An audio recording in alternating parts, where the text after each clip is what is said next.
Você já sentiu que suas palavras não alcançam o céu? Já experimentou aquela angústia profunda onde parece que até Deus está distante? Existe um salmo nas Escrituras que captura esse momento com uma intensidade que atravessa milênios. E o que arqueólogos, linguistas e historiadores descobriram sobre ele vai transformar completamente sua compreensão sobre como Deus recebe o clamor dos aflitos. Prepare seu coração, porque a revelação que vem não é apenas teológica, é histórica, é linguística, é profundamente humana e divinamente poderosa. O Salmo 102 é identificado no texto hebraico original como Tefilá Le'ani, que significa literalmente oração do aflito. A palavra ani vem da raiz hebraica aná, que carrega o peso de alguém dobrado, curvado sob o peso do sofrimento. Não é apenas tristeza passageira. Historiadores explicam que este termo era usado para descrever alguém em completa desolação social, emocional e espiritual. Este salmo foi escrito durante o período do exílio babilônico, aproximadamente entre 586 e 538 a.C., quando o povo judeu estava a mais de 1.500 quilômetros de Jerusalém, uma distância que na época representava meses de viagem pelo deserto mesopotâmico. Vamos ouvir este clamor poderoso.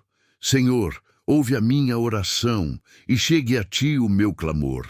Não escondas de mim o teu rosto no dia da minha angústia. Inclina para mim os teus ouvidos. No dia em que eu clamar, ouve-me depressa.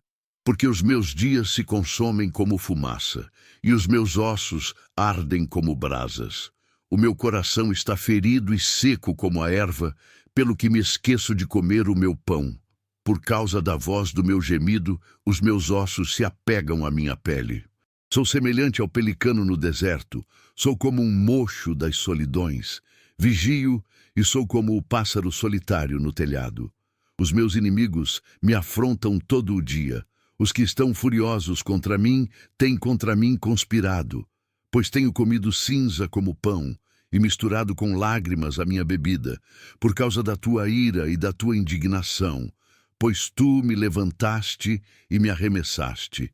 Os meus dias são como a sombra que declina, e como a erva me vou secando. Mas aqui vem algo extraordinário, que muda completamente o tom. Tu, porém, Senhor, permanecerás para sempre, e a tua memória de geração em geração. Tu te levantarás e terás piedade de Sião, pois o tempo de te compadeceres dela, o tempo determinado já chegou. Porque os teus servos têm prazer nas suas pedras, e se compadecem do seu pó. Então os gentios temerão o nome do Senhor, e todos os reis da terra a tua glória. Quando o Senhor edificar a Sião, aparecerá na sua glória. Ele atenderá à oração do desamparado e não desprezará a sua oração. Isto se escreverá para a geração futura, e o povo que se criar louvará ao Senhor. Pois olhou desde o alto do seu santuário, o Senhor mirou dos céus para a terra, para ouvir o gemido dos presos, para soltar os sentenciados à morte, para que publiquem em Sião o nome do Senhor, e o seu louvor em Jerusalém, quando se congregarem os povos e os reinos para servirem ao Senhor. Continue ouvindo esta progressão poderosa. Ele abateu a minha força no caminho, abreviou os meus dias, e eu dizia: Deus meu, não me leves no meio dos meus dias, os teus anos são por todas as gerações. Desde a antiguidade fundaste a terra, e os céus são obra das tuas mãos. Eles perecerão, mas tu permanecerás. Todos eles se envelhecerão como um vestido. Como roupa os mudarás e ficarão mudados. Porém tu és o mesmo, e os teus anos nunca terão fim. Os filhos dos teus servos continuarão, e a sua semente ficará firmada perante ti. Agora vamos mergulhar no contexto histórico e cultural que transforma nossa compreensão. Arqueólogos descobriram documentos babilônicos daquele período que descrevem como os exilados judeus eram tratados. Eles viviam em comunidades separadas às margens do rio Quebar, hoje identificado como o canal Shat en-Nil, no atual Iraque, trabalhando em construções forçadas e agricultura. Antropólogos culturais explicam que, para um judeu daquela época, estar longe do Templo de Jerusalém não era apenas saudade geográfica, era uma crise existencial e teológica profunda, porque eles acreditavam que Deus habitava especificamente no templo, e estar distante significava estar separado da presença divina. A expressão "os meus dias se consomem como fumaça" usa a palavra hebraica ashan, que descreve não apenas fumaça comum, mas especificamente a fumaça que sobe do altar de sacrifícios. Linguistas explicam que há uma ironia dolorosa aqui. A vida do salmista está subindo como sacrifício, mas não há templo, não há altar, não há sacerdote para mediar. Para aquela época, isso era revolucionário, porque o salmista está dizendo que sua própria existência se tornou o sacrifício que Deus está observando. Quando ele diz, "Os meus ossos ardem como brasas", a palavra hebraica mokad se refere às brasas acesas do altar que permaneciam queimando continuamente. Médicos e especialistas em psicossomática antiga explicam que essa descrição corresponde perfeitamente aos sintomas de depressão severa e ansiedade crônica, febre constante, dores ósseas, perda de apetite. O versículo "me esqueço de comer o meu pão" não é poético apenas. Historiadores documentam que a depressão era reconhecida naquela cultura como uma doença que afetava o corpo inteiro. A comparação com o pelicano no deserto é fascinante. A palavra hebraica kat se refere especificamente ao pelicano do deserto, uma ave que ornitólogos explicam ter um comportamento peculiar. Quando está em sofrimento ou doente, se isola completamente em regiões áridas, longe de sua colônia. Zoólogos antigos já documentavam esse comportamento. O mocho das solidões vem de Kos, que é uma coruja do deserto que canta um lamento noturno descrito por naturalistas como um dos sons mais melancólicos da natureza. E o pássaro solitário no telhado era uma imagem conhecida naquela época porque os telhados das casas babilônicas, feitos de tijolos de barro, eram planos e quentes, onde pássaros feridos ou doentes ficavam isolados, esperando morrer ou recuperar. Mas aqui está o que mais impressiona. Tanto a verdade espiritual quanto as descobertas arqueológicas confirmam que este salmo foi escrito não para registrar desespero, mas para proclamar esperança profética. Arqueólogos encontraram fragmentos deste salmo em cavernas próximas ao Mar Morto, datados de cerca de 100 anos antes de Cristo. E o contexto mostra que era lido especificamente em situações de crise nacional. A frase "o tempo determinado já chegou" usa a palavra hebraica moed, que significa tempo designado, época estabelecida, momento marcado por Deus. Era um termo técnico usado para as festas sagradas que aconteciam em datas fixas no calendário hebraico. Historiadores explicam que quando o texto diz "os teus servos têm prazer nas suas pedras", refere-se literalmente às pedras do templo destruído. Escavações arqueológicas em Jerusalém revelaram camadas de destruição de 586 a.C., onde pedras enormes do Templo de Salomão foram encontradas queimadas e quebradas. Para aquele povo, cada pedra tinha memória, tinha história, tinha a presença de gerações que haviam adorado ali. Se compadecem do seu pó, usa afar, que é o pó fino das ruínas. E geólogos explicam que o tipo de pó resultante da destruição por fogo e catapultas babilônicas criava uma poeira específica que cobria toda a cidade. A promessa, quando o Senhor edificar a Sião, é profética e historicamente verificável. 70 anos após a destruição, em 538 a.C., O rei persa Ciro emitiu um decreto permitindo o retorno dos judeus, documento este que foi descoberto pelos arqueólogos no chamado Cilindro de Ciro, hoje no Museu Britânico. O texto diz: Eu permiti que todos os povos deportados retornassem às suas terras e reconstruíssem seus templos. Isso confirma literalmente a profecia do Salmo. Mas vem uma revelação ainda mais profunda na segunda metade do Salmo. Quando o texto declara, ele atenderá à oração do desamparado, a palavra hebraica para desamparado é arar, que vem de uma raiz que significa literalmente despido, sem proteção, completamente vulnerável. Antropólogos sociais explicam que na estrutura tribal e familiar do Oriente Médio Antigo, alguém arar era alguém sem clã, sem família, sem rede de proteção, a pessoa mais baixa na hierarquia social. E aqui está o impacto revolucionário. Deus não apenas ouve essa pessoa, mas o verbo atender em hebraico paná significa literalmente virar o rosto em direção a, focar completamente a atenção em. É o mesmo verbo usado quando um rei concede audiência especial a alguém. A frase "isto se escreverá para a geração futura" é profundamente significativa. Paleógrafos que estudam manuscritos antigos explicam que os escribas preservaram este salmo com cuidado extremo, porque entendiam que não era apenas para aquela geração.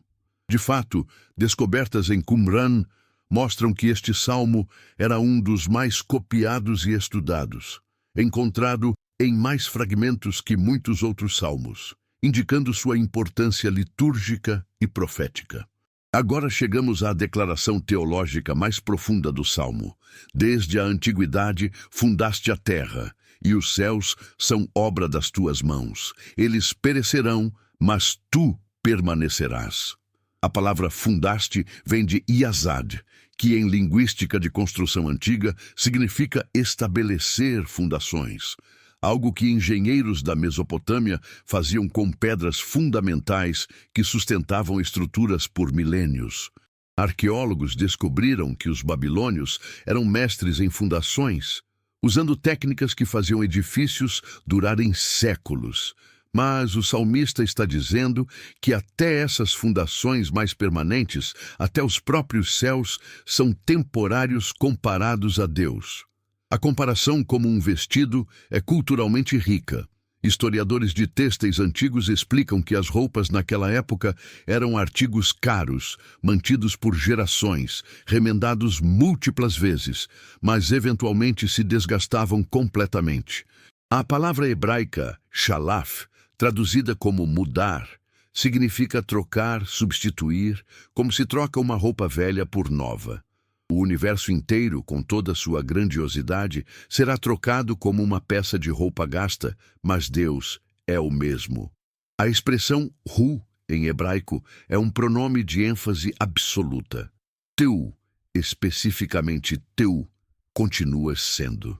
E aqui vem a promessa final, que conecta sofrimento individual com propósito geracional.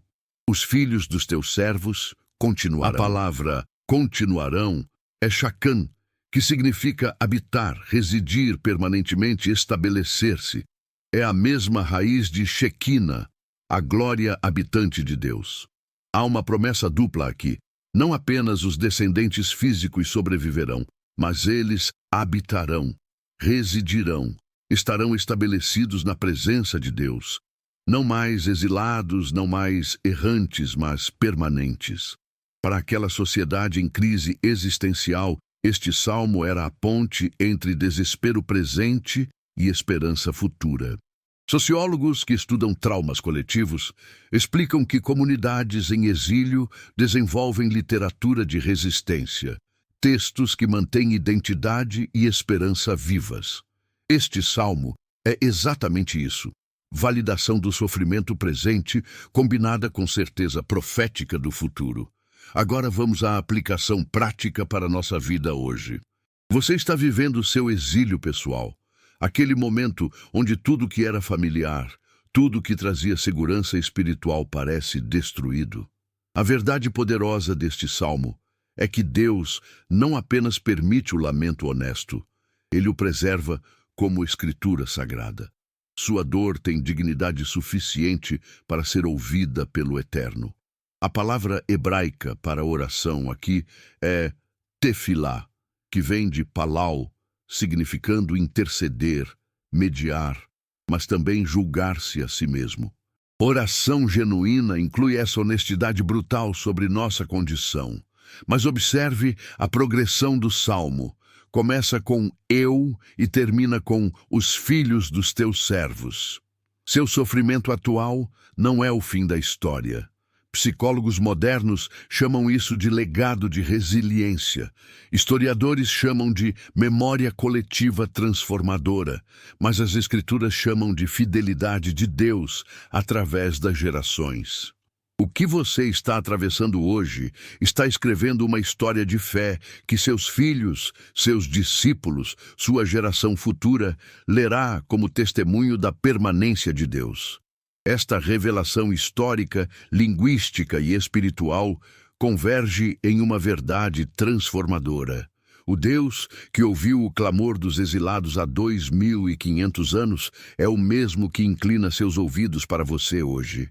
A palavra depressa, no versículo 2, maher, em hebraico, não significa necessariamente instantâneo, mas significa no tempo determinado, sem demora desnecessária, exatamente quando precisa ser. Deus tem seu moed, seu tempo estabelecido para sua libertação, e Ele não falhará. Se esta revelação que atravessa milênios, confirmada pela arqueologia, iluminada pela linguística, validada pela história e selada pelo Espírito Santo, tocou seu coração, compartilhe esta palavra. Alguém hoje está como aquele pelicano no deserto, como aquele pássaro solitário no telhado, precisando saber que seu gemido chegou ao céu, que Deus não despreza a oração do desamparado, que há um tempo determinado já estabelecido para sua restauração. E deixo com você uma mensagem de paz profunda e sabedoria eterna. Em nome do Senhor Jesus Cristo, o Filho do Deus vivo, que também clamou do Getsêmani, que também experimentou a sensação de abandono na cruz, que também passou pela angústia mais profunda que um ser humano pode experimentar, mas que ressurgiu vitorioso, eu declaro sobre sua vida que seu exílio tem data de término. Assim como houve um tempo determinado para Sião ser reconstruída, há um tempo determinado para sua alma ser restaurada. Não por sua força, não por suas obras, mas pela fidelidade daquele que permanece o mesmo ontem, hoje e eternamente. Que a paz que excede todo entendimento, aquela paz que os exilados encontraram quando viram as muralhas de Jerusalém sendo reconstruídas, essa mesma paz esteja guardando seu coração e sua mente em Cristo Jesus. Seus ossos que hoje ardem como brasas se tornarão ossos secos que receberão vida nova. Seu coração que está seco como erva será regado pelas águas do Espírito Santo, e você não apenas sobreviverá, mas sua semente ficará firmada diante dele. Isto não é desejo humano, é promessa do Deus que fundou a terra e cujas palavras permanecem firmes quando até os céus passarem. Para a glória eterna de Deus Pai, que recebe todo clamor, ouve todo gemido e determina todo tempo de restauração. Amém e amém.